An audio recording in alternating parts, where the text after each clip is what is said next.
Shambho Mahadeva. Achha, where did we stop last?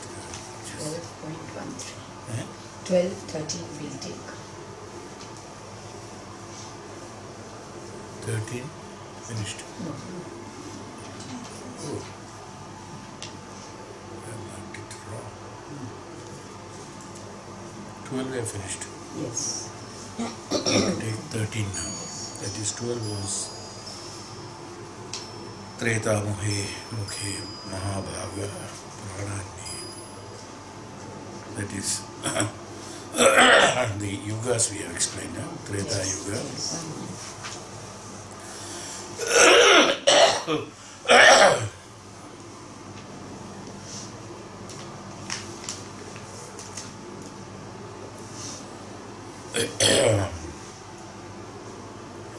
Or Treta, we were talking about Treta Yuga, Krita Yuga. So the sanctity of Treta Yuga, we have explained. Any amount of explanation is not sufficient because it is supreme in all respects. The Yuga, in which it's not the Yuga that is supreme. The lives that were living in that Treta, in the, it is Treta, is the, in the Krita Yuga was supreme. Treta Yuga was again where the, as I told you, the yajnas and all those bhakti and everything started. The noble soul, the signs of Veda appeared from my heart. Omkara was the Veda those days. Then the detailing of Vedas have started. In the 13th sloka, Bhagavan says, Viprakshatriya vidshudra Sukhabahu rupadajaha Vairajat purvajata Yatma chara lakshana.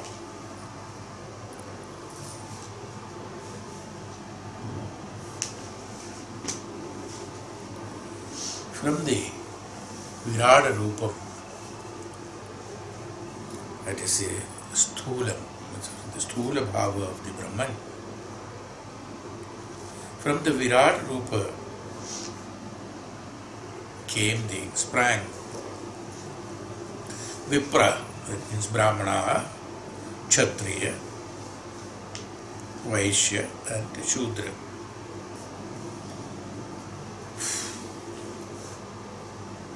From the Virada appeared all this. From the mouth, now here, earlier I told head, chest and then stomach and legs, three, chatur, varna.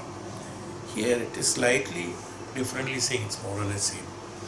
From the mouth and then from the arms, Kshatriya from the arms because of the Shakti. Mouth, arms, thighs and feet respectively. These are the chatur varnas. They are explaining here, it's the same head and chest and these portions are more or less same. They were distinguished by their specialized duties. So the Brahmanas came from the mouth, they said. It's not that from the mouth of an individual. It's a personification of Bhagavan as a human being in order to understand the functions. That means the mouth is meant for what? The mouth is meant for Ucharana of the Veda, or the Jnanam. So Vidya, Brahmana have from the Vidya, and also from the Virada, from the huge, all the four came, but from the mouth, the Brahmanas, from the arms, the Kshatriyas. The arms means Kshatriyas have to be, strong and to fight. So arms is representing that. Thighs are emotions, reproduction, procreation, and capacity of sustenance, bearing, all that ties. That means the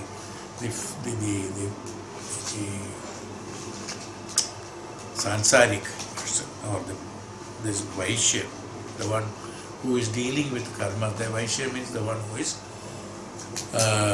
doing the vyapara or the transactions or the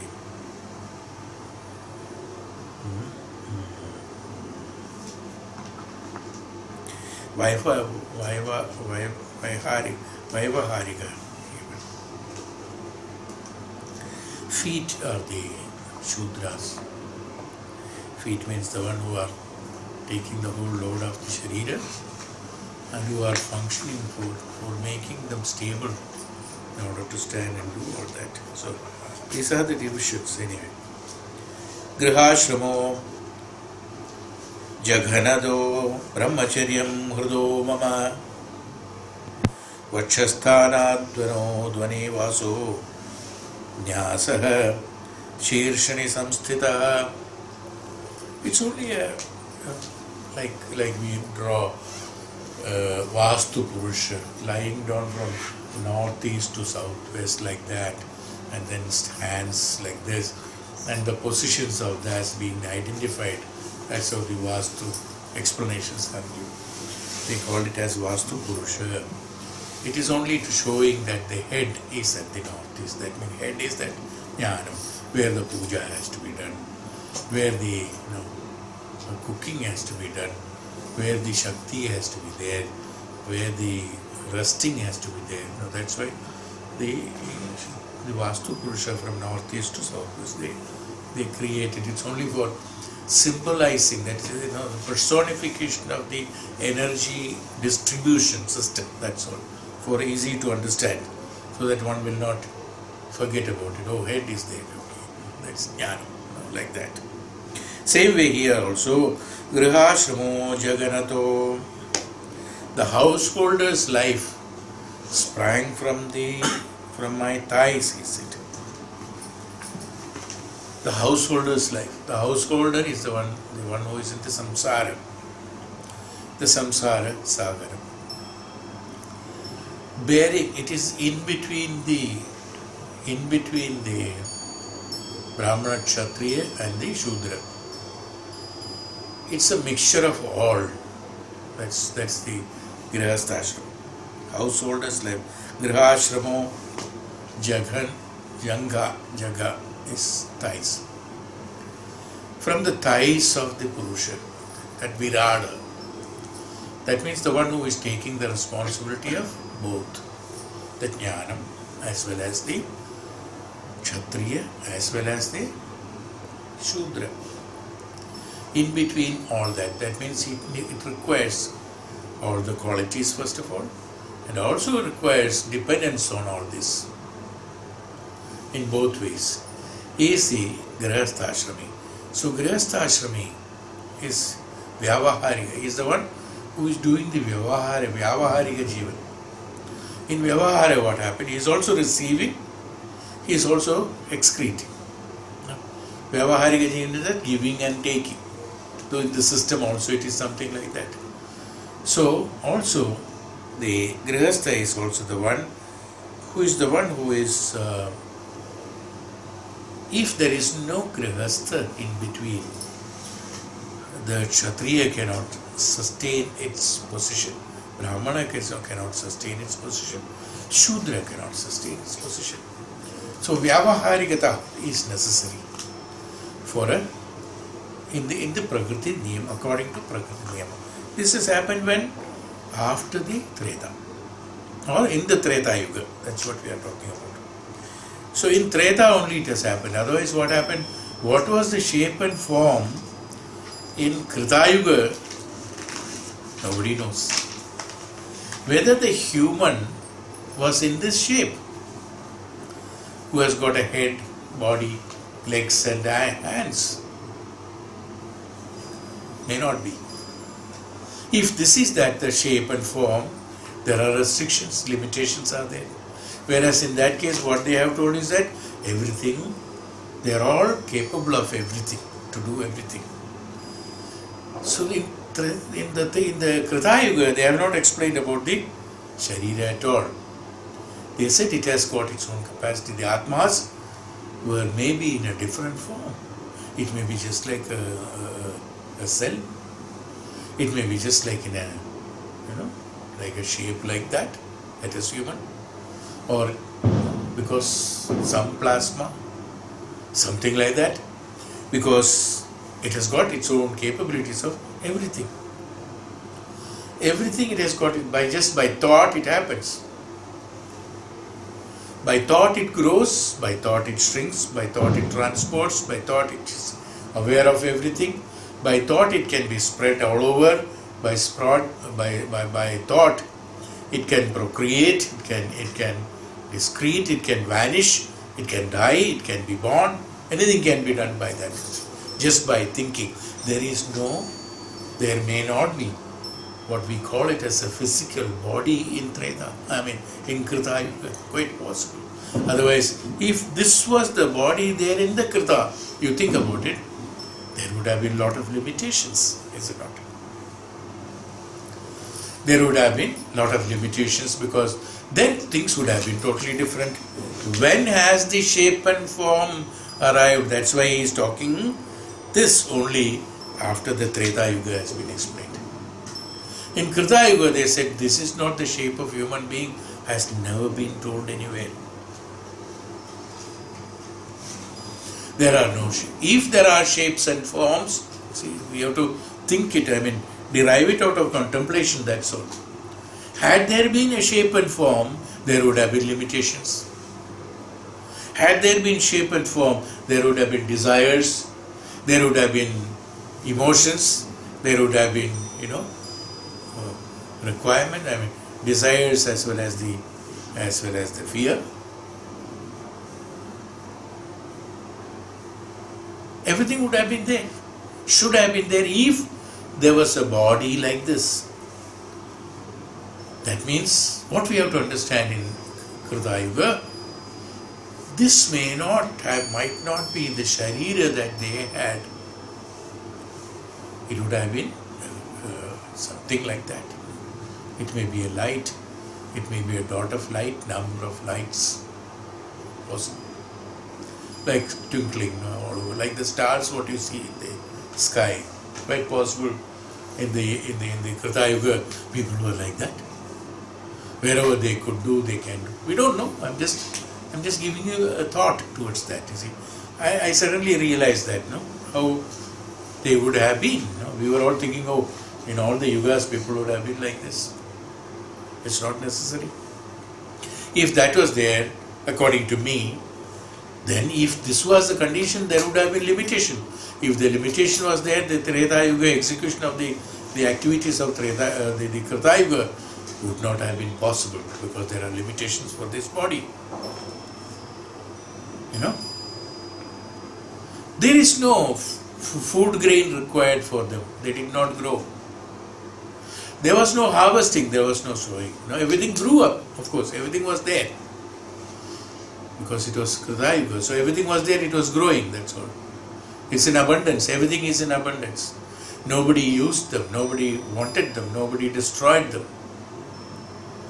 Whatever was there, that's all. All may be forests, and people need not to have a house to live. I'm just giving you the idea of Krita Yuga.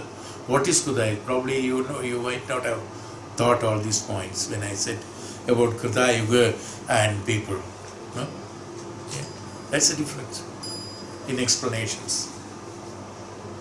Krita Yuga, there are no houses. We are asking, in Kailasha, how Bhagavan Shiva is staying when it is raining, what will happen? Why? You are thinking that this is the Sharira, and based on all your calculations are based on this limitation. And what is this limitation? The maximum that is possible. That is this limitation. Yes. But then we were thinking, oh, how rains? No, rains are not required. Because it is not the body and sharira which has got a head, which has got nose, which will get a cold or lungs to breathe, no? For say, digestive system to digest food, nothing of that sort. Now you can imagine how they can live in without houses. Because they are not this body that is what is living. They are an entity, that's all. They are a Shakti. Each one is a part of Shakti. Each one is a part of Jnanam. Jnanam and Shakti put together is that the individual what we call. And they are not one. They are not individuals. They did not identify themselves as individuals. They identified them as the part of the Prakriti, the part of the Brahman, that's all. So each one was directly linked with the capabilities and capacities of the Brahman as well as the Prakriti. Yes. So there were no perfume manufacturers, textile manufacturers, shoe manufacturers there. Nothing was required. Even the animals might have been there. They were also like that. In the sense they were not identified as animals. Because in Krita Yuga, the animality and animal will not be there. In Krita Yuga, there is only one category. Everything is one category. Even the plants that is growing is also will be in that shape and form. The rice may not be in that shape and form. It has got its own capability to grow, to become again destroy, or it gets the energy from that automatically is evaporated and gets this the other molecules might be getting it. It's all my imagination. Might be growing based on that energy. That is the Prakriti. So Prakriti Niyama has to be followed. It has to grow, it has to ripe, it has to follow. Again it has to grow, it has to ripe and go away. So after ripening, what happens? It gets that energy automatically converts into the utility of what is required for them. You see.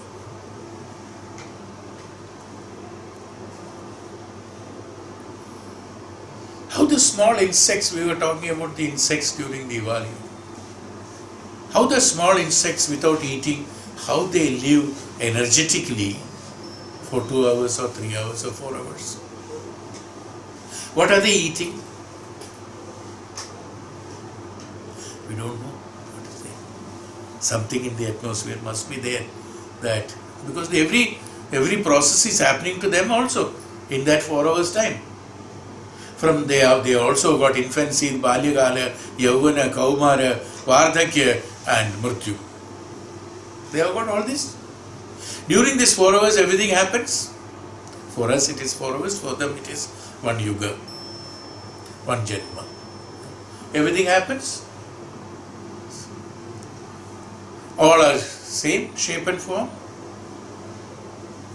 Can we identify one insect to the other insect? We cannot know. I'm just giving an example to think. See, they cannot. What do they eat? Don't know. There is enough nourishment. We only see them flying, near the light. That's all. We don't see them eating. We don't see them procreating. We don't see them generating. We don't see them multiplying. It all happens during this time.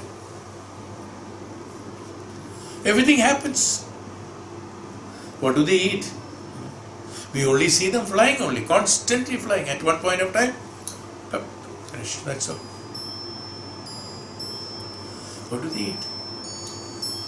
Krita Yuga, that would be the human, you see. Everything will be moving like that, that's all. Wherever they want, they can move. Wherever they can appear, disappear, everything. And automatically the life is there. That jnanam is there. Absolute jnanam. So everything is projected. The jnanam constantly from all the units that is there in Krita Yuga. The jnanam is the one which is projecting out. Today, there is no negativity, there is positivity, there is kashta, dukkha, and there are unwanted thoughts, unwanted actions, everything is being transmitted into the atmosphere. So there are negative energies, negative thoughts, negative actions, negative influence, all those things. But none of them are there in Krita Yuga. Why? Because they are straight from that Atma Parabrahman and the Atma, and they have no shape and form. According to me, if the shape and form is there, there would have been limitations. They are unlimited. There may be temporary shapes and forms, but it will change depending upon necessity, requirements. Where it is resting, it may be one shape.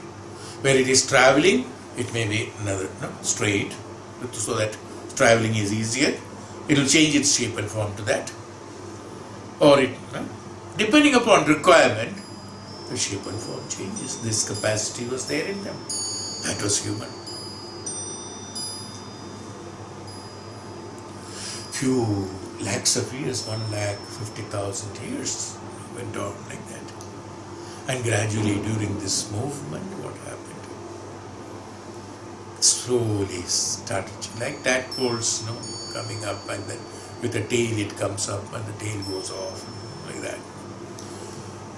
Like that, it grew, gradually grew. And Treta Yuga, very strong, we have seen people, have you seen that, older, even now when we, in our generation, few 1,000 years, 100 years ago, few 100 years ago, when you go to some places, when we went to Rajasthan, and then we went to that, what is that place on the hilltop, there's a big palace. Okay, which I don't remember the name. The well is so deep, in the hill, so always they get water there. You have to go on elephant back. We were taken up there, and that was the Raja's palace, fort and palace and all that. When we went there, we saw, you also saw, you all must have seen it definitely. We saw the coat that used to be worn by the Maharaja. He is about 8 or 10 feet tall and so huge. Is it not? Right? That means the man was so big at that time. Right? Their shoes so big, their vastras and all that. Huge ones. Have you imagined? I used to imagine. That means people were so big. See? They were huge. When am I talking about? I am talking about Kali Yuga only. Beginning of Kali Yuga. Or in the second part of Kali Yuga. Which pada? Second pada, first pada. So if that is the case, imagine what would have been size of people during Treta. Is what I am trying to tell you. So that now you can equate, you see. Huge, and they were very capable of everything. That's what it shows, because they were strong. They were huge, they were capable of everything. The intelligence was very high. They could produce and they could make everything during Treta, just by yajna. So in Treta Yuga, from where it has come? From Krita Yuga, they have come to Treta. So from Krita, what was the Krita? Krita was with huge capacities, shapeless, formless, but with all capabilities of only jnanam. No. Nothing other than jnanam. Even what we cannot even think for a fraction of a second, what is that situation? Because we can't sustain that. We cannot even perceive that idea. Only absolute jnanam can you have for a fraction of a second. Maybe we are having it. I'm not denying. But we are not realizing it. They are constantly 420 years or 300 years of each one's life.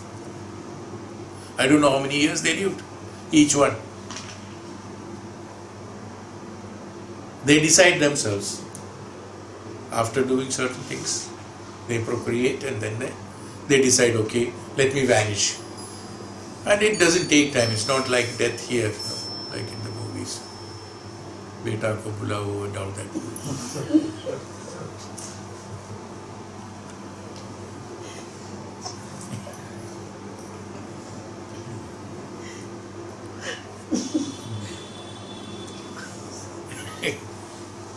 They decided, they disintegrated, that's all, into the Prakriti, into the Jnana. That's all. They decided, now my job is over, I am disintegrating, he disintegrates, that's all. The other one is there already, he takes over. Same shape, and you just imagine that world, I see. That's the world, Krita Yuga. Krita Yuga is not like this. They don't have to go on horseback.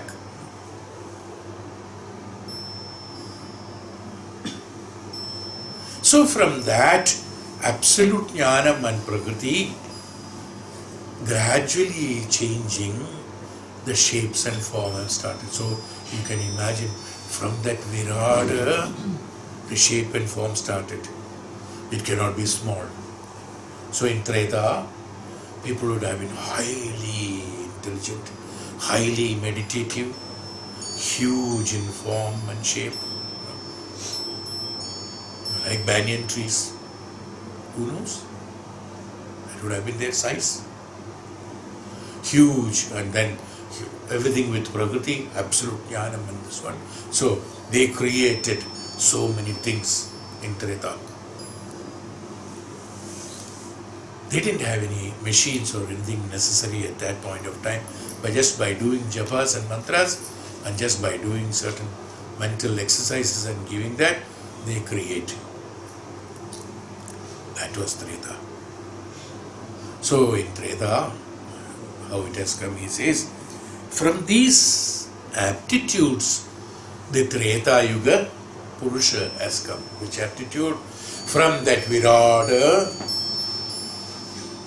these whom we call it as, we are classifying as Varnas, Brahmana, Kshatriya, Vaishya, Shudra, the one who are from the mouth, from the bhujao, from the hands, from the thighs, Jaga, and the feet, Padam, they have come. That means in that format, from all the places, these, the molecules or the cells have come out. Some sort of things have come out from there, like the insects come out from that, you see. That means depending upon that, some sort of, I'm giving you some sort of example for you to contemplate or imagine, to find out, we have never thought about Krita Yuga, how people will be. Treta, even Treta, we all thought that people will be like us, even though they personify them, because today people are like that. So in television and others, these people only have to dress up like them and then show us, so they will look small only. Actually, how big was, how huge was, let us call it even in Ram or Krishna or this, that, should have been quite huge. Well, as far as the thinking, as well as Sharira is concerned, as well as capabilities are concerned, they did not require, like protection from the weather, protection from season, protection from any of insects, protection from animals. Nothing was required in Treta, because everything was in that environment and atmosphere. So there were no houses in Treta also. People lived like that. We call them primitive. How it is primitive? I don't understand even that, how we are eligible of using that word, first of all, when we ourselves are primo primitive. So Bhagavan said, the householder's life sprang from life. Householder's life sprang from Vaishya, from the thighs. Then he said, my thighs, Bhagavan says, naturally, Bhagavan says. The student's life from my heart. Student is a brahmachari. A brahmachari has to be absolutely connected with the Brahman. He cannot have any attachment towards any of these things. It has to be totally separate. So it is from, what is that, the heart, they call? The heart is that again, which is not, there is no form and shape. In hands there is a form and shape. at least in heart, or in heart means in the manner. Manasa putra we say. So there's nothing like that. So, what is Manasa putra? Manasa putra is that from the thought a creation has come. Brahmacharis are the thought of the Lord. That's it. Their thought has to be constantly there. That's why he is known as a brahmachari, a brahmacharyato. That's why I explained you earlier also. Brahmachara, the one who does the achara of the Brahman is called the brahmachari. The one who is associated with the Brahman constantly is a brahmachari. Nothing other than that. So that is the greatest thing. So what are the virtues of the Brahman? He has the same virtues in him. He follows that strictly with discipline. He is called a brahmachari. Acharana of the brahmajnanam. Acharana of the Brahman. Acharana of the Brahma Sakshatkaram. Acharana of the Brahma Jiva. Brahma Tattva. He is a brahmachari. Not the brahmachari is what you are thinking, or what we have been reading and learning. They are not the brahmacharis. Brahmachari definitely is the one who is walking towards the studentship. For what? Student of what? Studentship of sannyasa, satyanyveshana, rishitvam, maharishitvam. He is only called as Brahma. He is the one only, the brahmachari. The one who is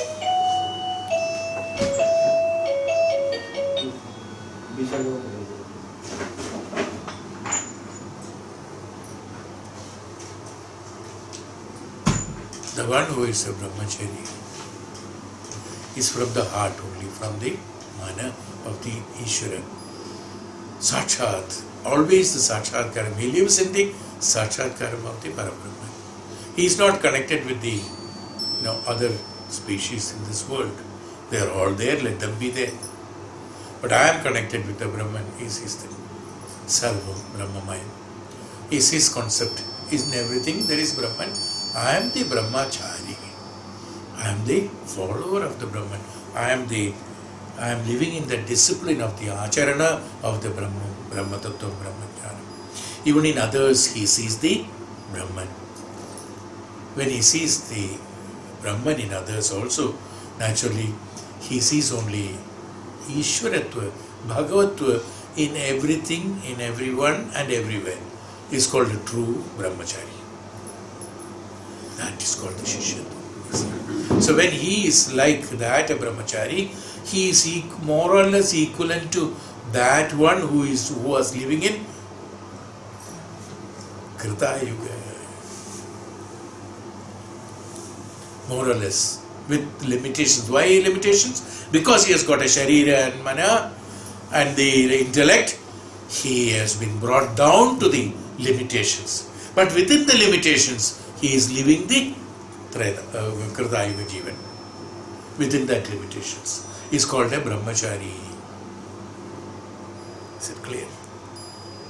It's not simple brahmacharyatam. That's why in brahmacharyatam one has to start from the small age. Because that is the time when it is all developed and impressions are created in, so that he is totally aware of it. So that's called the brahmachari. Normally, in the normal life also, where they explain about it, after the infancy, that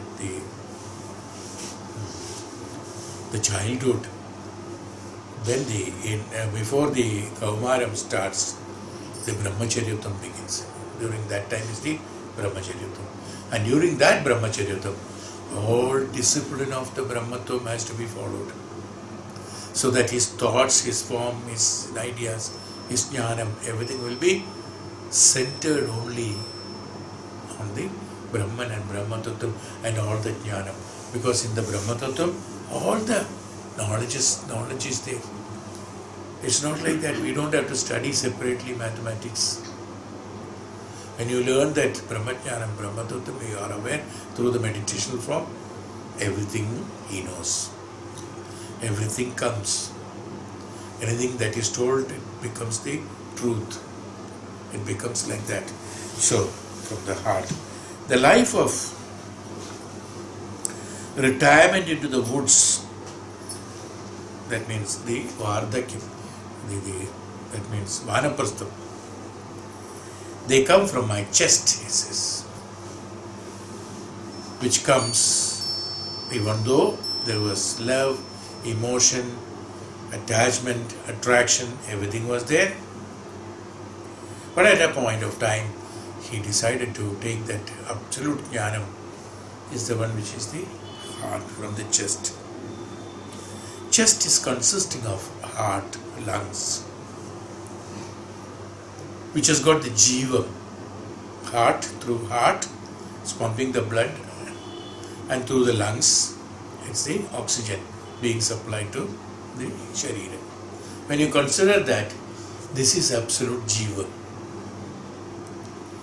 That if that is not, these are not there, our whole body, whatever you have got, whatever intelligent you are, whatever strong you are, everything collapsed, that's all.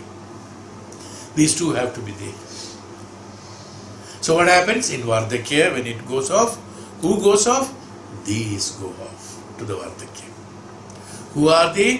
Who had been keeping up the Jivatma in its position at one point of time. The one who is going for Vanaprastha, they were the ones who was keeping up the whole Sharira with all emotions, with all desires, with all attachments, with all the disciplines, with all the worth, values, fame, name, everything. And in Vardhakya, when the Vanaprastha comes, they go into Vana. Finished. That means what? Everything is renounced. They renounce everything. The one who has renounced is the one who is going to Vanaprastha. Renunciation is that whomever he has nurtured from the childhood, whomever they have taken care from the small infant to Vardhakya, they were the part, absolute important part of their life, having governed by various activities, various environments, various situations. Who was responsible for making them think, or they did not do the thinking part of it. They did not participate in your goods and bads, heart and lungs, whether you did bad, whether you did good, whether you did papa, whether you did punya, whether you looked nice, whether you looked bad, whether you ate or whether you starved, whether you slept, did not sleep. None of them are their activities. They supported everything as a witness. They supported everything in you, and at a point of time, when they found that this support is no more necessary for this, or it is ended, they renounced from you and went to Vana. From where it has come? When Bhagavan says it has come from my chest. It's called the chest. Understood? Vanaprastha. Vanaprastha is that the heart and lungs, here according to this, heart and lung leaving the body and going to Vana. Going to Vana in the sense that Brahman, he doesn't have any responsibility.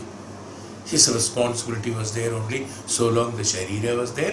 Sharira demanded, Mana demanded, he fulfilled it. Gave you the oxygen, allowed you to breathe, allowed you to walk, gave you the strength. From each breath, only you gain the strength. No? Only when you breathe you have the strength. The moment you stop the breath, you have the strength. Pump blood throughout constantly, day and night. So many years, 100 years, constantly functioning. So you have the strength. The strength, the Shakti for your mana, intellect, indriyas and sharira was given by the chest. They renounce one day.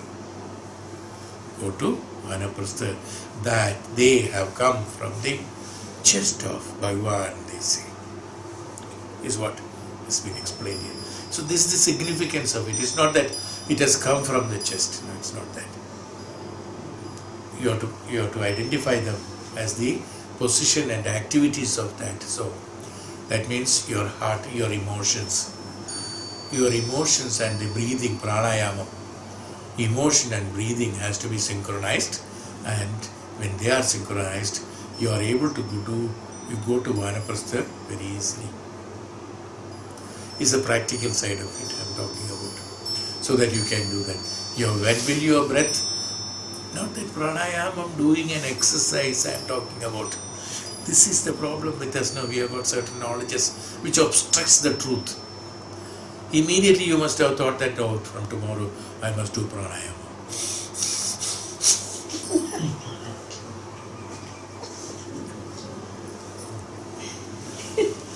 I am not at all talking about it.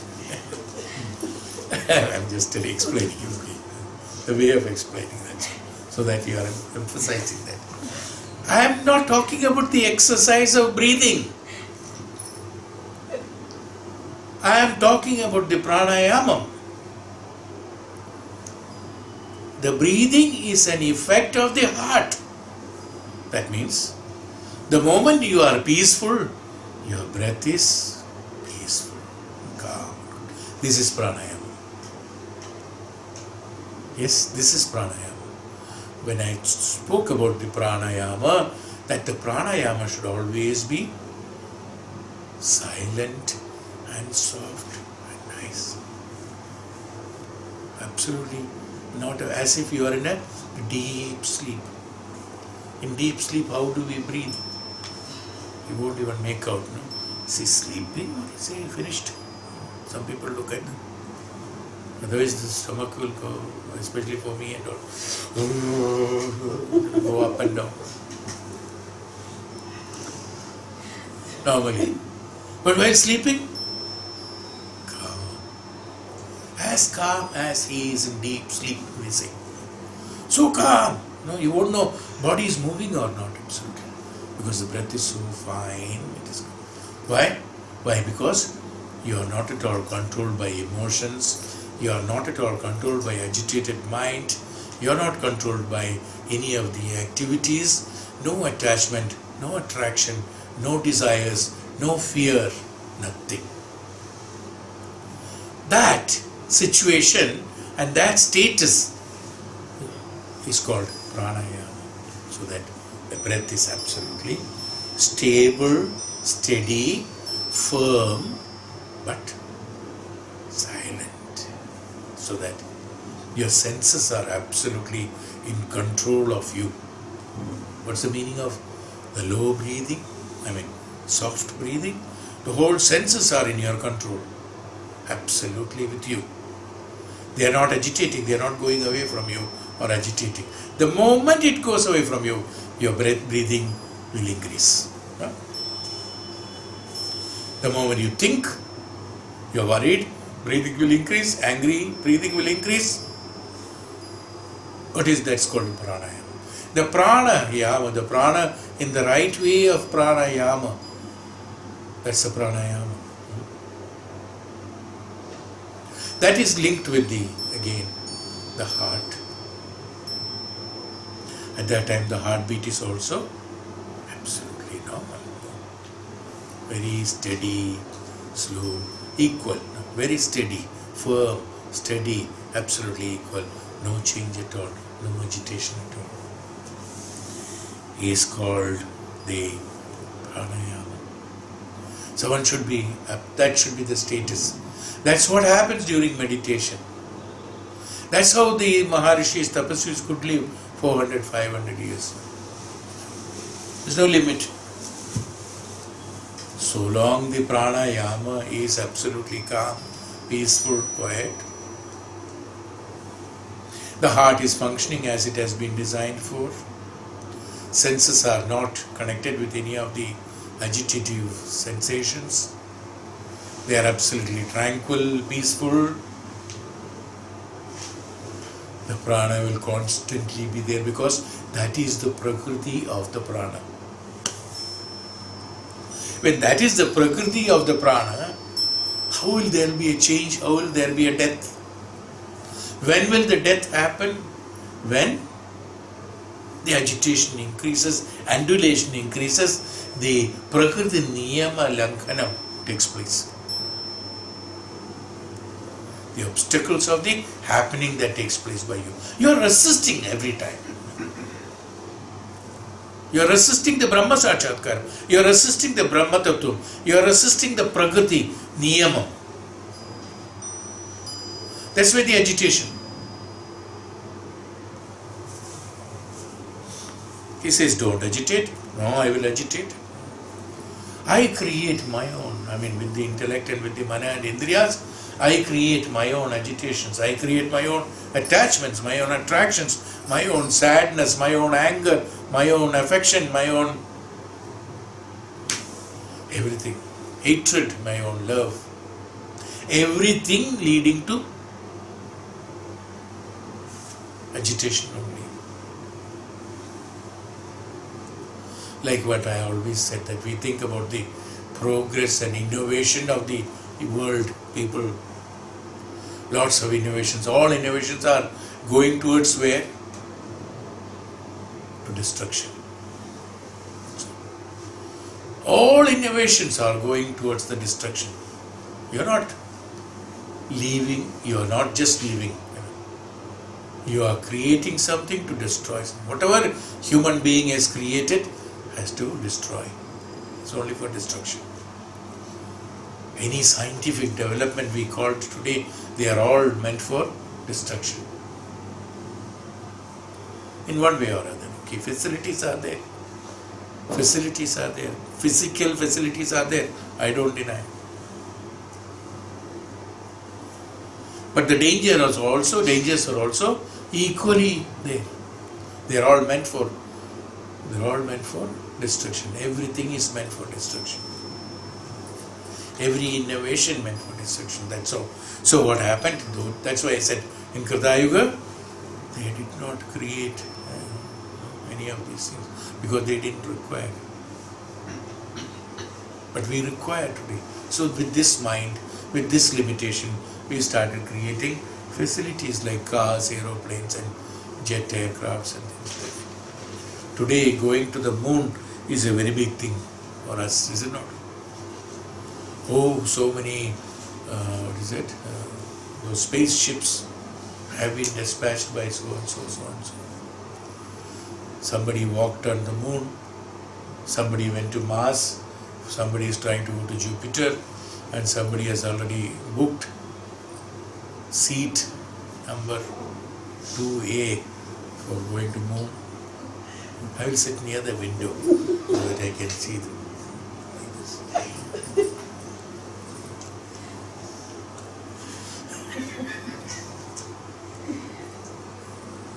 Krita Yuga, he just thought moon is near him or he is on the moon. He thought he is there. He thought he is anywhere. He doesn't require any destructive objects for that. This one, it goes, you don't know when it will explode and when you finish it. Equal amount of facilities, equal amount of dangers and destruction is there. One day development of nuclear arms, nuclear bombs were considered to be scientific improvement, and that was a feather on the cap of the nation. He has got so many nuclear weapons with him.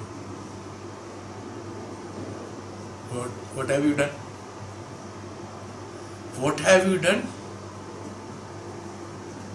Neither it can be used, nor it can be kept, nor it can be eaten, nor it can be thrown, nor it can be exploded. The moment it goes off, what you have done?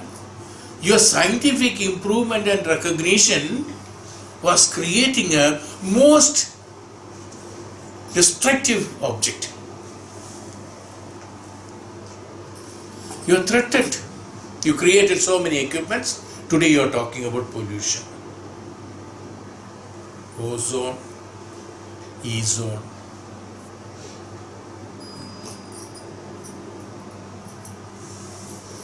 Talking about it. Where you are created? Glaciers are melting and flood. Pralaya. Who has created? Oh. So when you look at all these things, we have created only destruction because human mind. Human himself is a destructive. For his physical facilities, he is trying to make it more feasible for his physical body to have more comforts, but without knowing that he is creating most dangers to the universe, that's all. In Kritayuga, that was not required. So what happened here? So Bhagavan said, these have come. So we are not allowing. Why the agitation? As I told you, why the pranayama is not possible in normal day. When a man is walking peacefully, calm, you see, he may be walking, but his breathing will be steady. In a Maharishi's face always that calmness remains. From where that calmness and glory and that peace, looking at a person is a peaceful way. Go near him, it is peaceful. Go in that place where he is sitting, everything is fine. Why this feeling comes? Why? Because synchronized with the Brahman, synchronized with the Prakriti. And in Prakriti and in the Brahman, everything is peaceful. There are no difficulties, there are no troubles, there is no kashta, there is no dukkha, there is no problem, there is no agitation, nothing. So that's called the pranayamam. This is the most important things. The chest, that's why Bhagavan said, they have come from my chest. The one who is going for vanaprastha, they have come. That means they have synchronized with me. So you have to synchronize. That's why speak from the heart, and think from the sort like that, and love from the heart, by heart. Everything is by heart. All comes from that. How? So because that's what Bhagavan says. That is the meaning that it has come from the chest.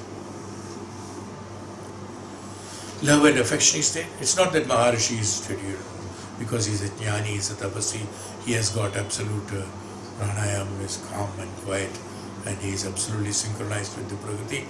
Doesn't mean he doesn't have any love and affection.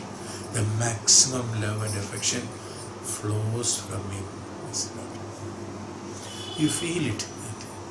When you go to a noble man, sit by the side of him, you feel that affection. Because your system will automatically get synchronized with that, with him. Your system will automatically become calm, peaceful, non-agitative. How this happens? This happens because of when he is synchronized with the Prakriti, he emits that love and affection. So the love and affection, what was there? It is an unconditional love and affection.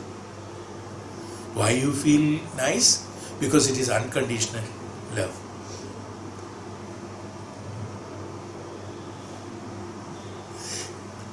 The other way around, if normal human being, अच्छा कल खाने पे आना, अच्छा आने के समय तुम जरा एक केक भी लेके आओ.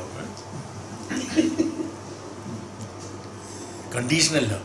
Immediately he said, I don't know, I have little stomach upset, see, I won't be able to come tomorrow.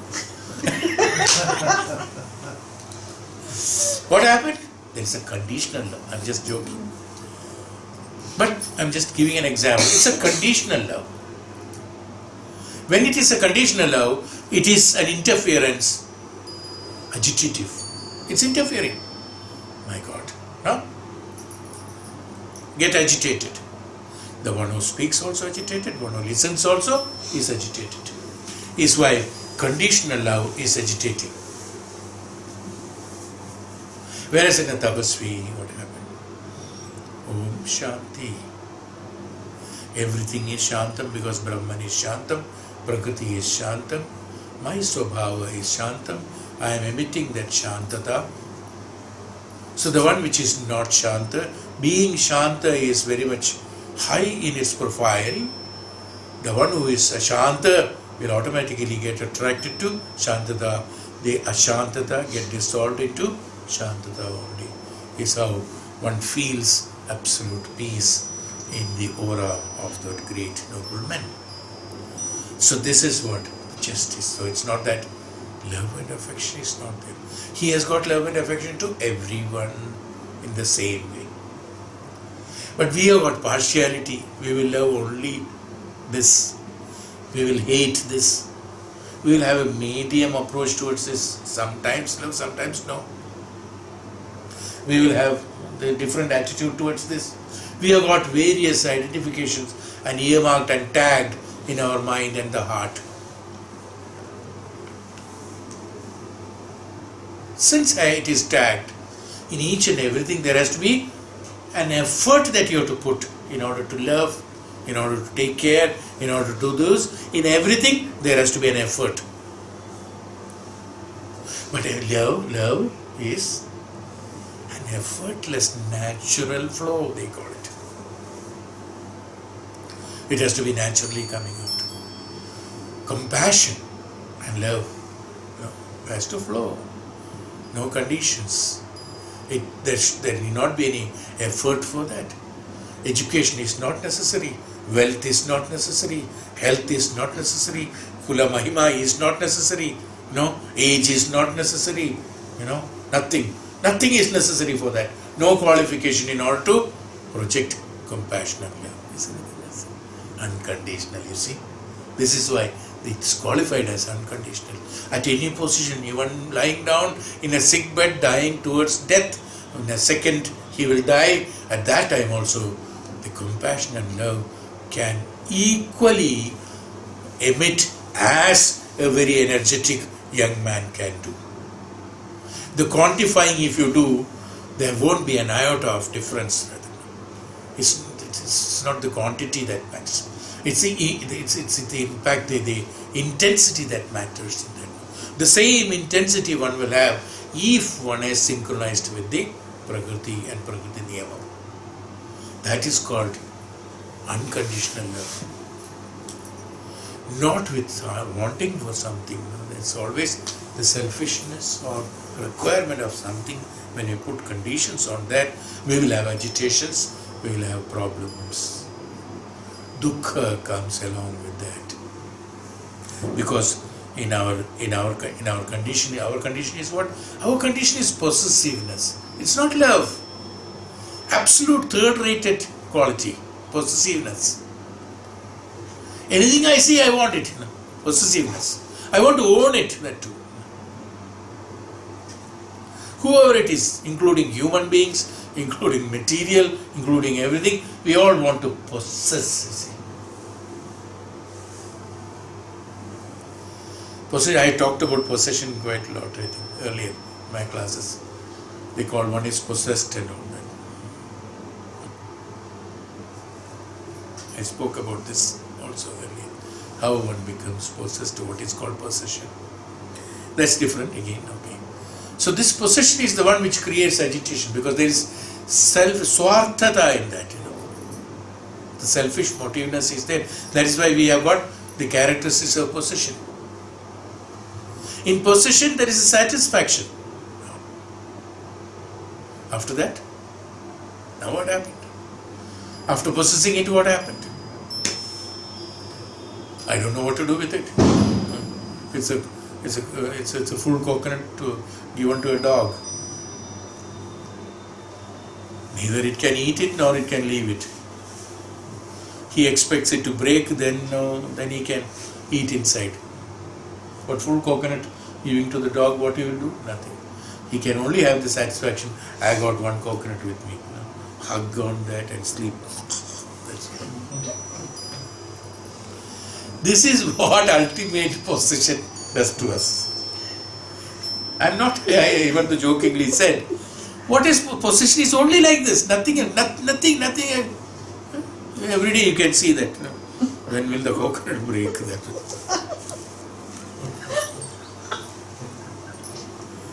Possessed.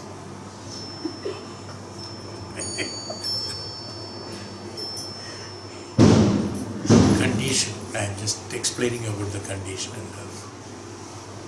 Ours is not love, ours is only, Kali Yuga, most of the things are, in whichever position you are, in whichever status you are, whichever, all trying to possess. Don't try to possess. Nothing is necessary. Nothing can be possessed. As I told you, each and every dust flying in the atmosphere is independent by itself. If it is thinking that, oh, I am the great dust, nothing, it keeps on flying. Everything is a part of this universe. Everything is part of this Brahman. Everything is part of this Brahma Jnana. Brahma Chaitanyam, I told you in the last class. Everything is a part of Brahma. Which part of the Brahma Chaitanya you will possess? How can the light, sunlight inside the house can possess the light outside? It's an imagination, is it not? That's all. The light inside and light outside is only an imagination, interpretation, that's all. So it's an interpretation of love, the possession. Then now what happens?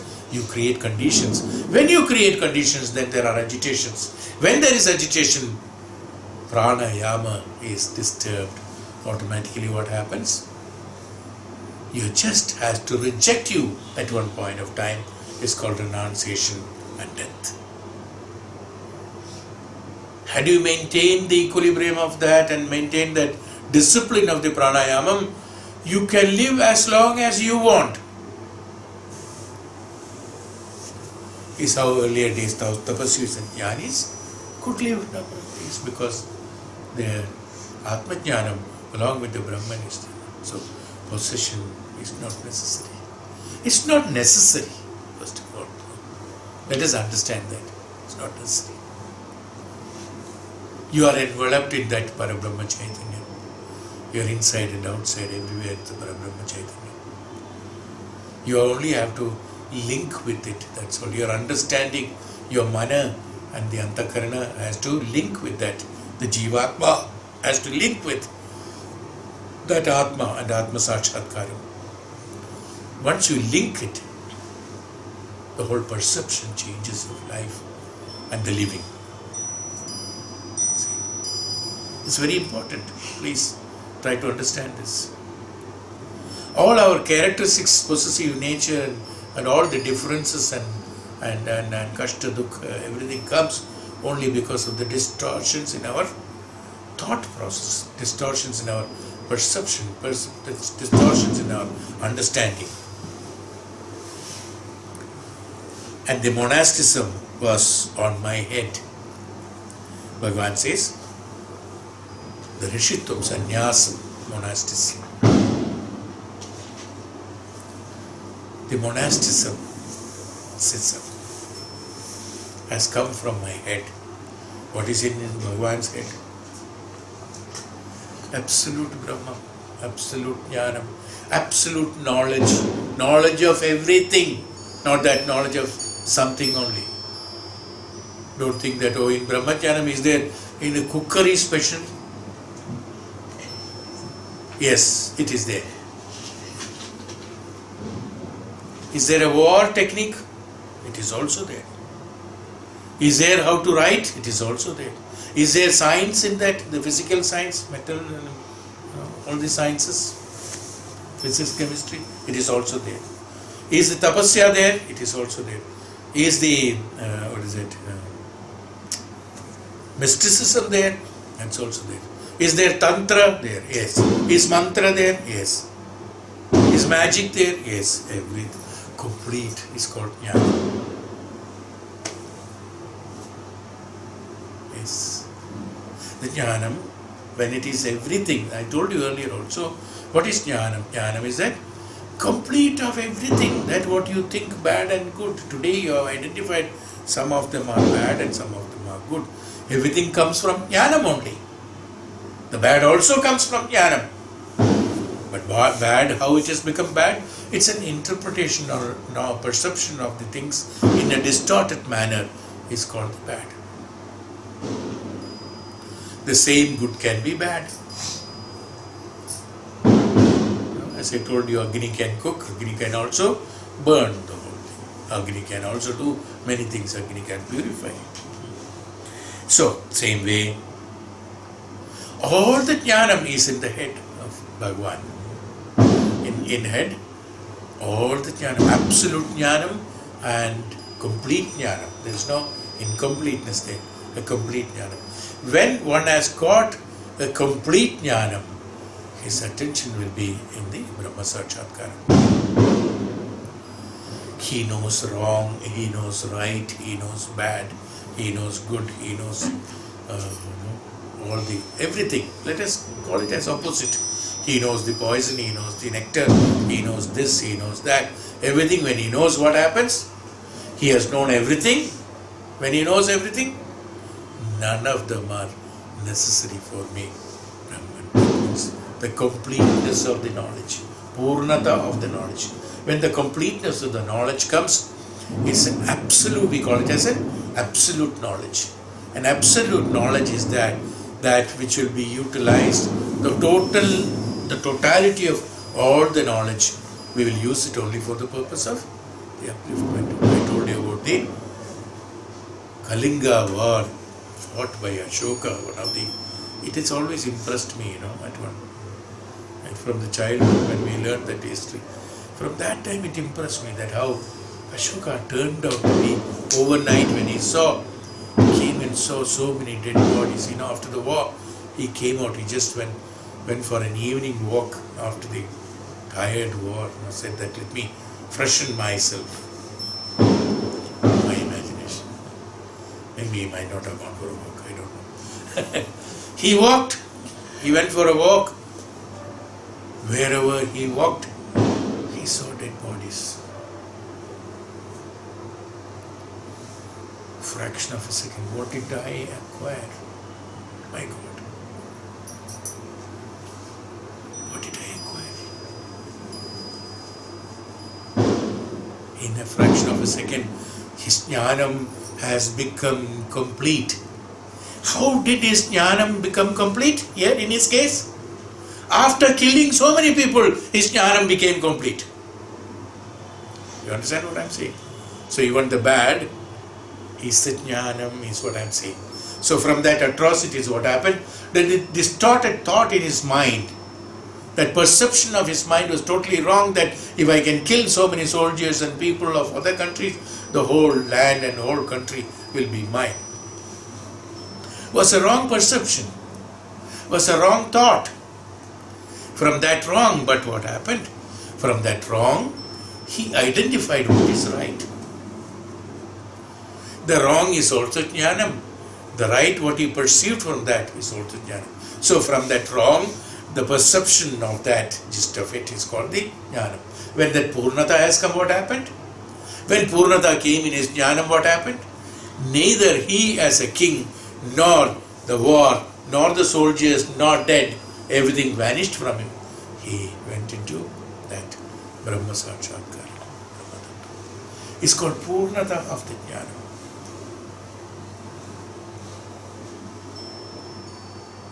How many things we are killing?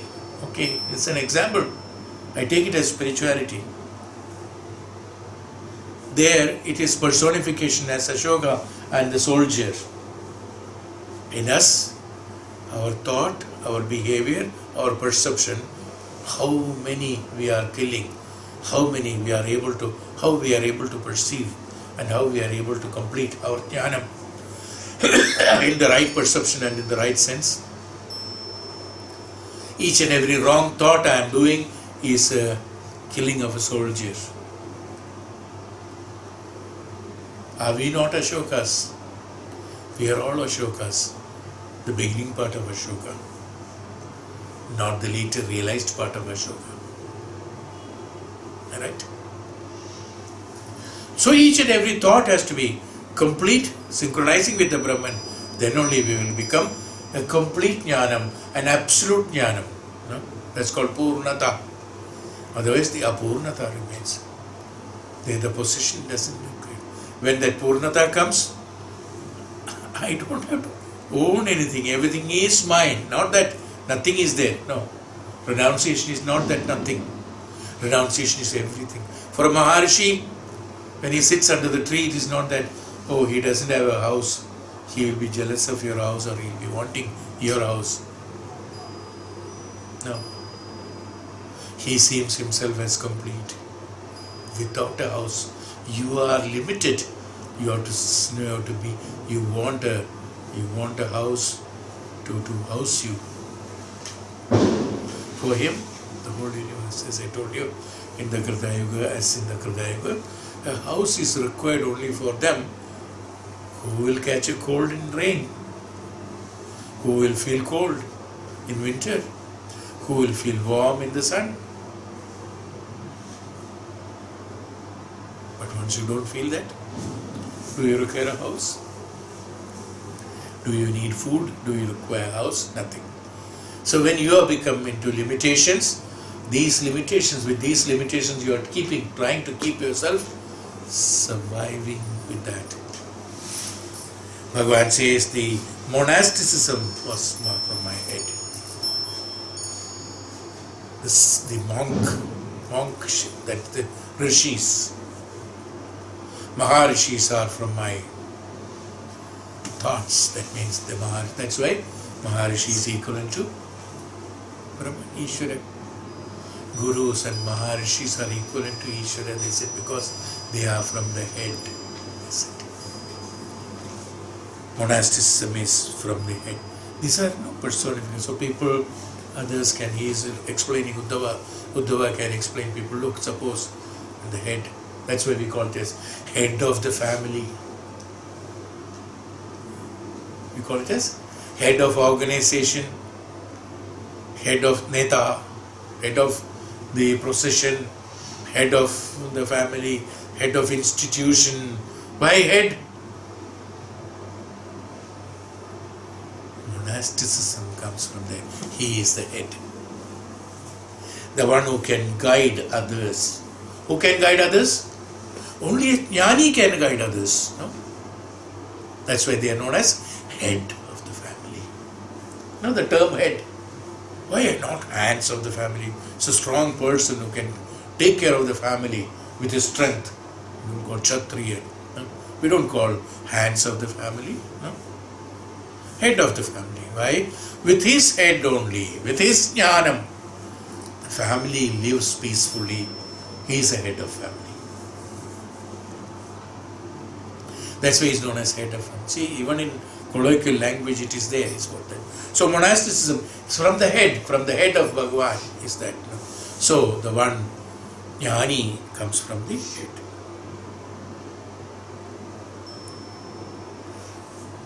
In the 15th shloka, Bhagavan says, Varnaanam ashramanam cha janma bhumya anusarini asan prakritayo nranam nichair nicho tamottama. Beautiful again. Everything is beautiful. Varnaanam ashramanam, the tendencies of different castes. Varnaanam. Caste here is varnam, depending upon the function. And the orders of life among men were according to place. Janma bhumi anusarini. Janma bhumi anusarini. Like which part of the place you are born, ashrama depends on that. Says Janma bhumi anusarini. Janma bhumi anusaranam. If you are born in that Janma bhumi anusaranam, that means you will be like this.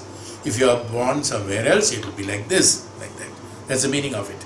So varna nama ashramanam. Now what is that Janma bhumi? Asan prakritayo nranam niche nicho tamottamaha.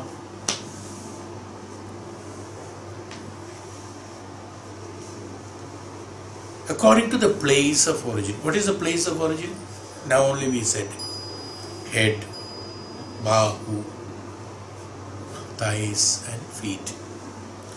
From which part you are born, your ashrama will be according to that.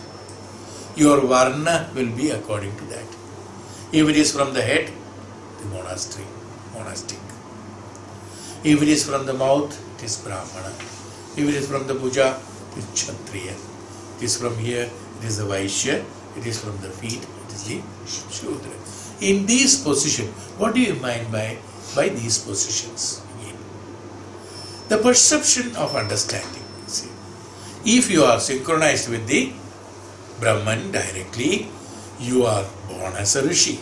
That's like Adi Shankaracharya. Don't say it was not there, it is there. Even in few hundred years ago, Adi Shankara, when he was born, he was like that. There are so many like that. So many people, of course, we can see. They are born, Ramakrishna Paramahansa is there, Yogananda Prabhu, so you can name any Maharishi, Ramana Maharshi is there. They are born as rishis actually. Why? Because they are born from here, you can say, right? The position, that means what? How is that position comes? Which position? Past.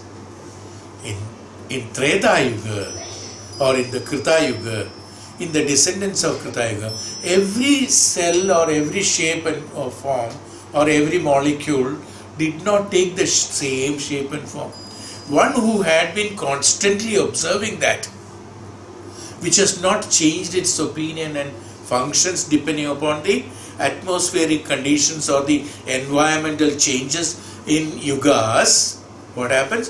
In yugas, the environmental changes, something like theory of Darwin, they said that from the monkey only the man has come and all that. During the shapes have been changed and became like this. It's a natural process, you see. Why? Because what is a natural process? Based on the understanding. When originally the monkey was there, he did not have the knowledge of anything. Gradually what happened? Because of his experience of exploring food, exploring many other things, now when the fulfillment of the food has come, then he started thinking of something else. Why not I jump from this tree to that tree? After jumping, he thought, why not I jump back? This innovation of him, like this. Each and every trial, in every generation, the Atma has made, this brought the changes in the physical pattern also. The one in Krita Yuga had no shape, as I told you, depending upon necessity, it has changed its forms and shapes, and depending on that, it disintegrated also very easily because it doesn't have a shape and form, like air only. So there is no individuals there. Like breeze, we call it. This part of the breeze is so and so. This part of the breeze is so and so. That's all what we can say. Verse come verse.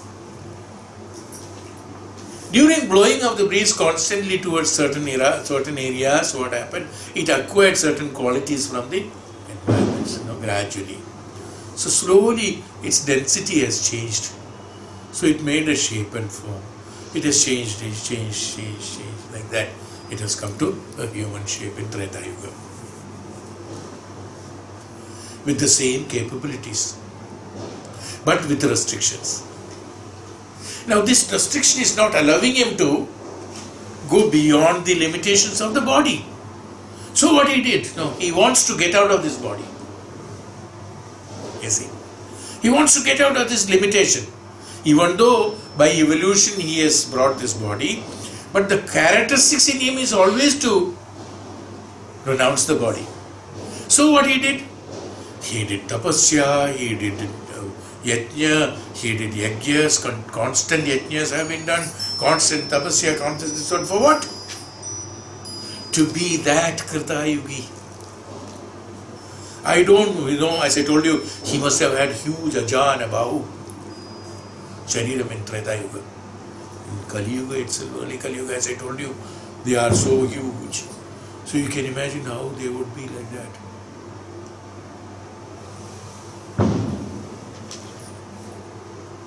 Bhima Akara we called, no. Only we have learned in books. Actually, Bhima would have been, according to the 1,000 elephants' strength, he would have been really that only. And Bhima was, it is like a Parvata. His height is as big as a Parvata. That's why he could lift Parvata at all very easily. He can be huge, it can be that huge. In the Dwapara Yuga, that too, Mahabharata Yuga. Huge they are. There are some specifications in Mahabharata. When you go into details of that, you will know how big they were and what were their sizes and all. Everything is written there. So what happened? This is because of evolution, as I told you. From the monkeys, we said, came the Manusha. This is because of how the changes have taken place, how the shape and form has changed, depending upon our thoughts, and constant implication of that thought has changed its form and shape.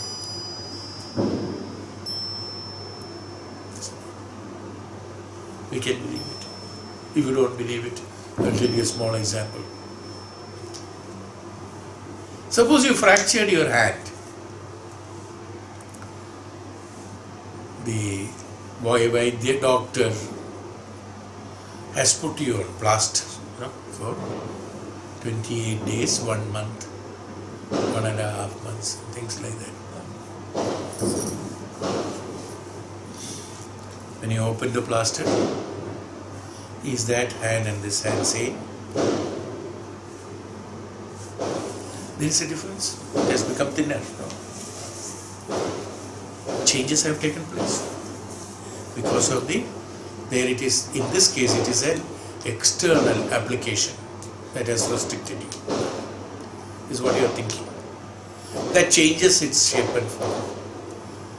According to some of the scientists have written, you must have read it also, gradually because of the computer age and thinking and the science development, gradually what happens, the people will become with big heads and then their hands and legs and all, because no exercise, nothing has to be done, everything will be by thinking. Now slowly it is coming. The efficiency of their hands and legs will become less and they will become very thin because no use will be there. They will become very thin. We already feel that, you see. What our grandfather or father, grandfather, grandmother could do, the work, physical work, we are unable to do. Why? Physically, we have become weak. Our thought process have become different. Why? Because we thought of more and more of comforts for the hands and legs. So we found out computers, we found out cars, we found out aeroplanes, we found out everything. So need not to walk too much. So olden days going to Kashi means they will take one barnam of that kapde ka, so बांध के उसमें खाना वाना लगा के लकड़ी लेके उसमें झूला के चलो walk towards Kashi. No problem. Today you don't have to walk towards Kashi. You can take a flight towards Varnas, and then come back in the evening. Legs have become thinner. Your comfort, more comforts for your legs and feet, hands and body and all the organs and everything. You're finding out more comforts.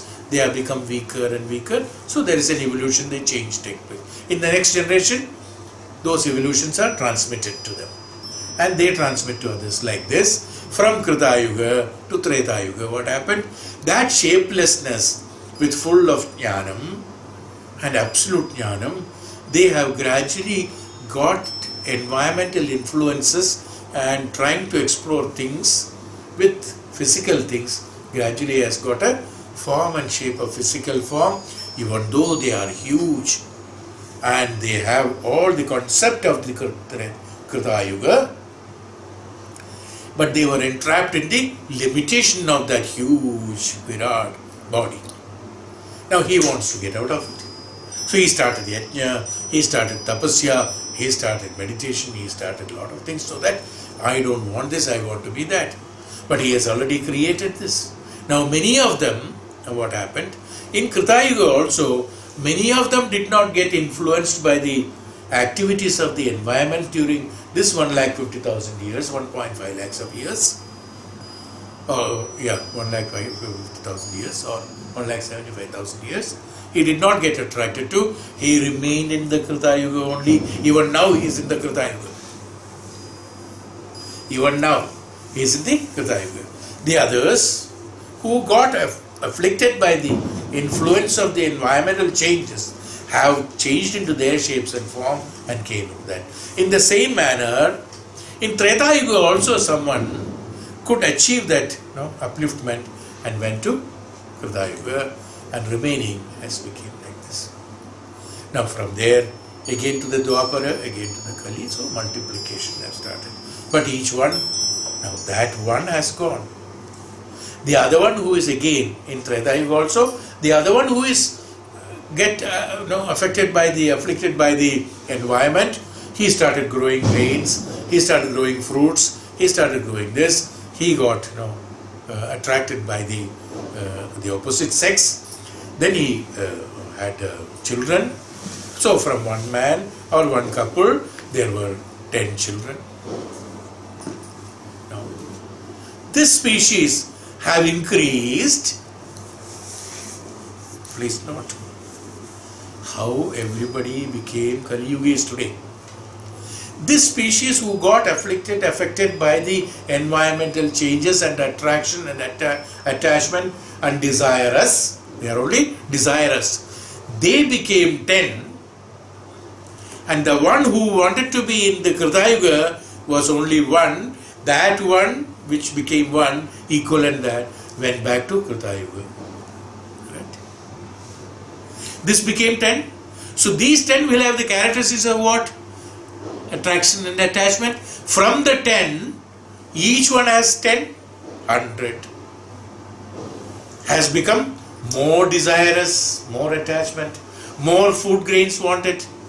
10 wanted only so much of grains, 100 wanted so much of grains. So he started growing more of food grains and fruits and this and all that. Then he said, okay, this is mine and that is mine, this mine. Changes have come, divisions have come. This I will grow, this you take, this you take. In 100, from the 100 it became 10,000. From 10,000 it became few lakhs, like that. What happened? The desirous qualities and the possessive qualities have increased. This is how this thoughts, why we are unable to be the Krita Yugi is because the descendants of this. Now, in every Janma, in every Yuga and in every Janma, everybody is trying to attain the Brahma Sakshatkaram. Now, different methods have been adopted for that. One took Karma Yoga, one took Bhakti Marga, one took Jnana Marga, one took Sannyasa Yoga, one took all these things. Different yugas started. Different things have started. Out of them again, in the group of them, few again gone to Krita Yuga. Even now, many of them are still attached with that Krita Yuga status. They are attached with Krita Yuga status, but fewer ones, because the ratio is only 1 to 1. But here the ratio is 1 to thousands. Is how you will find few of them in Kali Yuga now. That is how Bhagavata said, the ones who have the best seeds or the best men, they will be kept for that. That means these people who are still attached to the Krita Yuga, still attached to the Brahman, who is directly from 1 to 1 there, they are deployed here in order to make the mass understand. Everybody do tapasya and then go to the Krita Yuga. So whoever possible, whoever can train themselves, who can train themselves with the guidance of these gurus and tapasvis, can attain that status of the Krita Yuga. Once you attain the status of Krita Yuga, you are with the Prakriti and Brahman. You can decide not to descend from there and go to Brahman and Brahma Sakshatkaram. That is in your decision. Am I clear? Why we are doing meditation? Why we are doing tapasya? Why we do not have the same capacity of that Krita Yugi? We have clarified. Why we want to go back to it? Because that is what our origin is, where we have come from. In every yuga, in every time,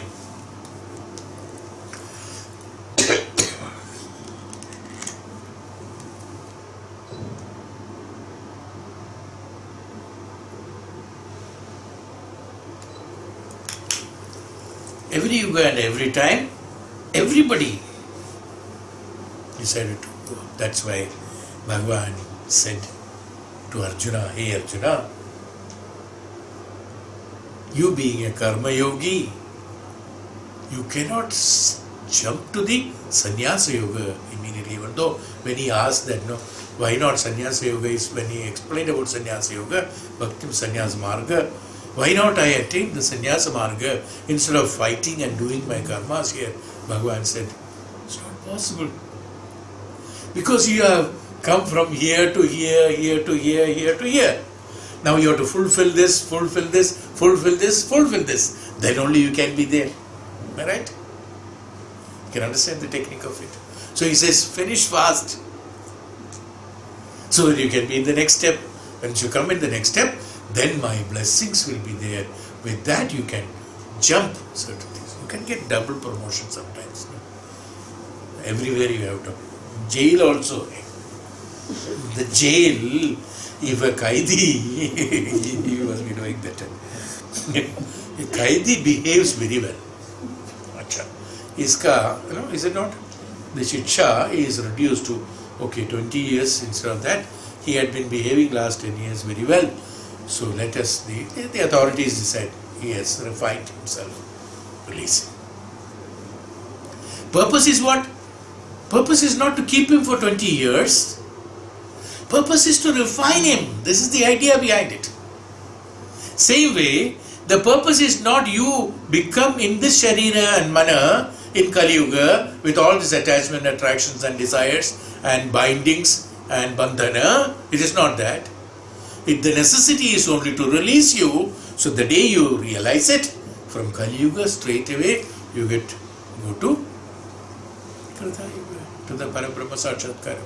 So being in Kali Yuga, we can have the Parabrahma Sakshatkaram by putting these efforts so that we bring those changes into us. Is why these documents and these stories and these Upanishads, Vedas and the Puranas being talked to us, told us, so that our mind can reach us, understand that status and transform ourselves into that status and go through the tapasya, go through the ashirvad. And then sanction has to be there. Bhagwan's and Guru's kadacha has to be there.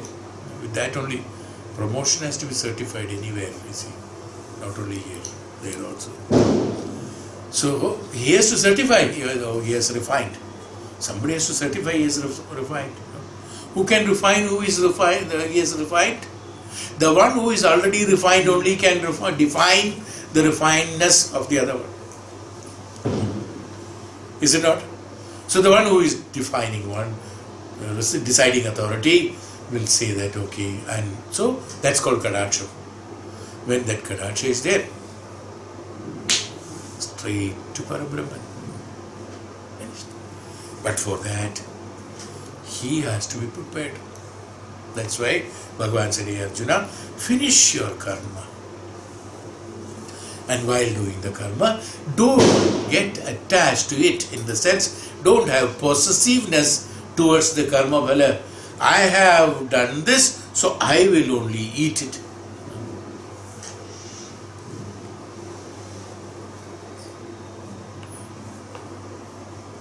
Many places, the man who cooks, he doesn't eat. By the time he finishes cooking, he's fed up. Cannot. I think people who are cooking, they will be knowing it exactly.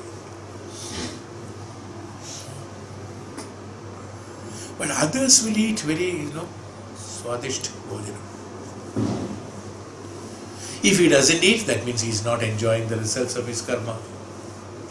Right? And same way, I'm just giving an example. Same way, do a karma, don't enjoy the results.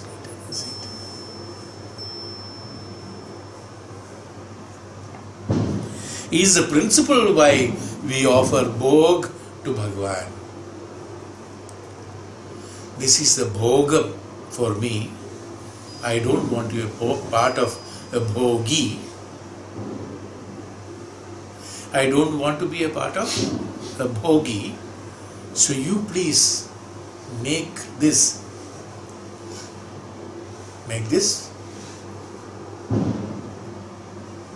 consumable for a yogi is called prasad. So what happened? Ashirvadam from there. So when you eat that, you becomes a yogi, you don't become the bhogi. Prasad, that's why prasadam is little only. That's enough. A bhogi has to eat more. Yogi has to eat little only. Prasadam is only little. Is why bhoga is, your efforts are put to Bhagavan. Bhagavan decides whether it should not. Now today you are forcefully eating it as prasadam. Hey Bhagavan, give me that. Enough. Don't eat so much. You take and eat the whole thing. No, not that. Principally, this is the thing. Giving bhoga is this. Okay, so tendencies of different castes from the different places. Place means the body. Which part of the body? I mean, the imaginary body. He has come from. So the one, I told you the one who is still having the same intellectual strength as in the Krita Yuga, he will be a tapasvi, a yogi. The one who is from the Treta Yuga, he will be an acharya. He will be the one who is from the Dwapara Yuga, he will be a king, a warrior, ruler.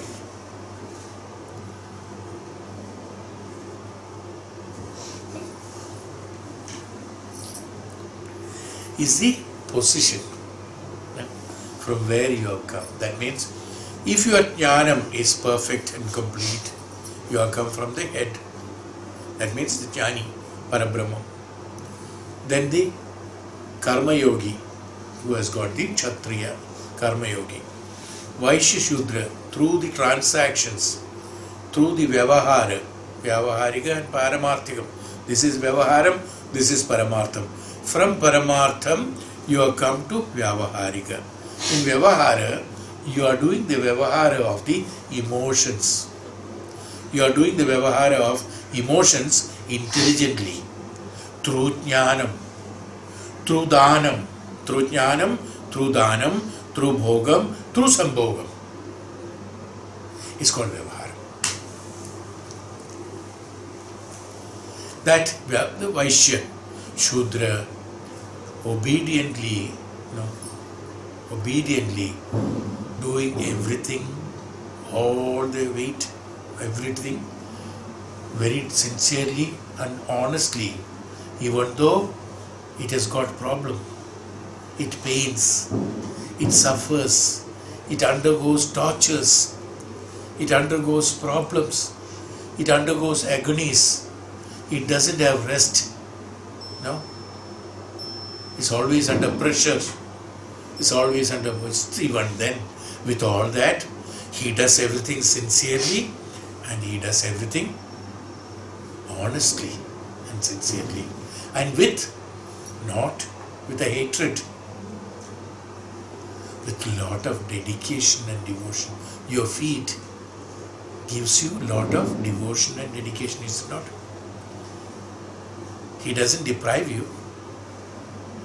With a lot of devotion and dedication he functions, and he functions honestly, sincerely, at any point of time you require. You are sleeping, at that time only the feet can sleep. The moment you wake up, whether it is comfortable to the feet or not, you don't bother, you will be on the feet. He has to wake up when you wake up. He has to sleep when you sleep. Just an example. The one who has come from here is the Shudra, who is doing the service to all of them. Service to the Kshatriya, to the Brahmana, and to the Sannyasis. Tapasvis and Jnanis is the Shudra. He is very sincere, very honest. He is a karma yogi. He achieves everything through the karma. He doesn't have time to do tapasya. So through Karma Yoga, he succeeds and wins over that. Is why Itara, Aitareya Upanishad is an example for that. Itara have served, see, what is that? Itara is a Shudra. Itara has served the Brahmanas, the yogis, and the jnanis, and having served the yogis and jnanis through Karma Yoga, he has acquired the knowledge of the Brahmana. Without passing through the Vaishya and the Kshatriya, he became a Brahmana. Brahman is Aitareya, Itara. Aitareya Upanishad, we have explained about this. Now I am linking this to that. Is it clear? This is called the positions. From which position you have come. Don't you think that we should come from here only? Yeah? It's better. Only Jnanam, pure Jnanam, only that Brahma Jnanam, only that Bhagavad Sakshatkaram, only that Bhagavad Jnanam. It's not. Beautiful it is. Why am I bothered about what attraction, what the world has got, what has happened, what is going to happen? Nothing. I am not the one who is doing, we say no, neither I can do the Raksha, nor I can do Shiksha. Both is the parameters, priority, prerogative of the Ishvara. Who can punish somebody? Only Bhagavan is authorized to punish somebody. Who can do Raksha? Bhagavan or his representative. Everywhere he or his representation. Brahman or his representation.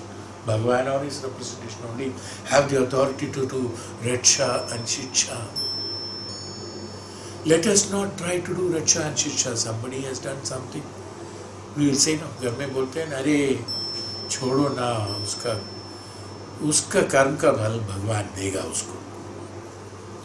We have got a colloquial, this one is absolutely, this is the principle behind it. He has to get it because what he has done has to come back to him. But if you are trying to do something, then what happens? You are doing a sin. Also, it's a principle. Okay. Now, Shiksha in the sense that punishment I am talking about. Punishment in the sense, punishment is with hatred, with a vengeance of destroying the other person, is called punishment. We say punishment to children doesn't mean that. We are giving that small punishment, sit there. I read that comics too. What is that? Dennis the Menace I read constantly. I like it. So many things. Day before yesterday he said he came from school, kept the bag and straight went to the corner. He has done the mistake, So he himself, so the mother says, I don't have to see his report card or diary because he is already standing in the corner. I know it already.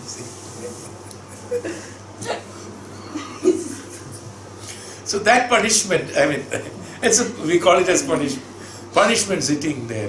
For him that is a biggest punishment. And today he said to Wilson that when I grow up, I would like to be like you, but much younger than you.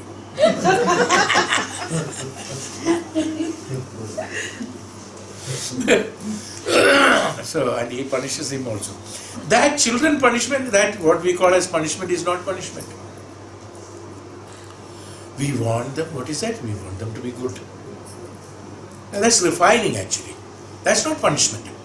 Punishment is that, Acha, this man has done this to me, by hook or crook, I will see that he is destroyed. Then we select paths which are absolutely not decent and choose that path and see that somehow or other that man is destroyed. That is called punishment. You are not authorized to do that. He might have done wrong. We don't say that. That wrong will take care. That's why we say that, even our law and order says that even though somebody has commit a mistake, you are not supposed to murder him. Judge may order hang him till death. That's not a murder. But if you kill for the same mistake, if you kill a person, it's supposed to be murder. It's not, because they say there's a word, you cannot take law and order in your hands. So in order to take law and order, there are some special hands. That's what we said. Raksha or Shiksha. Somebody will give, whoever is supposed to give, they will give. उनका उसका punishment उसको मिल जाएगा, उसका रक्षा उसको अच्छा किया, उसका रक्षा उसको मिल जाएगा. तुम 1000 करो, try to destroy him, can't do that, because raksha is done by him, because of his karmas, because of his acharan, because of his vicharan, because of his thoughts, because of his penance, because of his dedication and devotion, shraddha and bhakti. He is with the Brahman. Who can destroy him? No one. So we have to be from here, is what I am ultimately trying to make you understand. That let us be from here. You can get promotion even though you may be there, but we can get it. Change your acharanam, change your thoughts, change your bhakti, shraddha, attention, upasana, nididhyasana, samarpanam towards the Bhagavad Sakshatkaram, jnanam, the absolute jnanam. Be in that state. Find out ways and means for that. Then go. If Itara can be one who is a Shudra and do the service to the Jnanis, became a great Tapasvi, great Jnani, respectable by the Jnanis, wrote an Upanishad, Aitareya Upanishad. Same thing can be done.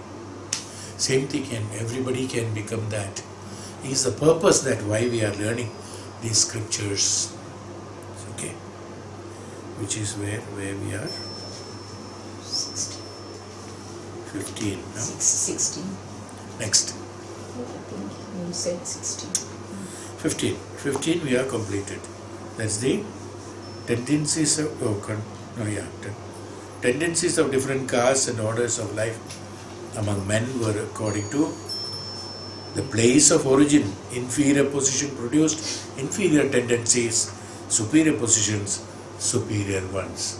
So superior tendencies. The tendencies in us have to be superior. Even though he may be a Shudra, if the tendencies are superior, he will become a Brahmana. He will become a Brahmajnani. Even though, that's why Raja Rishi is there. Even though he is a Kshatriya, he is born as a Raja, but he is a Rishi. So Raja Rishi. He has become a Rishi. There are Vaishyas who are Dhanis, who are Yogi, who are Jnanis, Yogis, and Vyavaharis. They also, if they become Tapasvis, they can become the same Brahmajnanis. But no position is wrong. No position is wrong. No position is inferior. Every position, Brahmana and Shudra, both are same. Both have certain functions, that's all. One has to do certain karmas, other has to do certain other karmas. Everything is containing in this head to feet. That's all. One has to be above the head. Then only one will not come under the parameters of this body, what we call, or it's for the personification. Beyond. That's why we say beyond. Beyond the jnana, beyond the mana, beyond the tattva, beyond everything. So we have to go to beyond, then only we will become that jnani. So we close at here, 15. 16 we will take next. That is where what is Brahmana now. We have come to the general now, from which position, who is born. Now we start specific. What is Brahmana, what is Kshatriya, what is Vaishya, what is Shudra, what is others. How they are supposed to behave. and things like that. So we'll just go through that.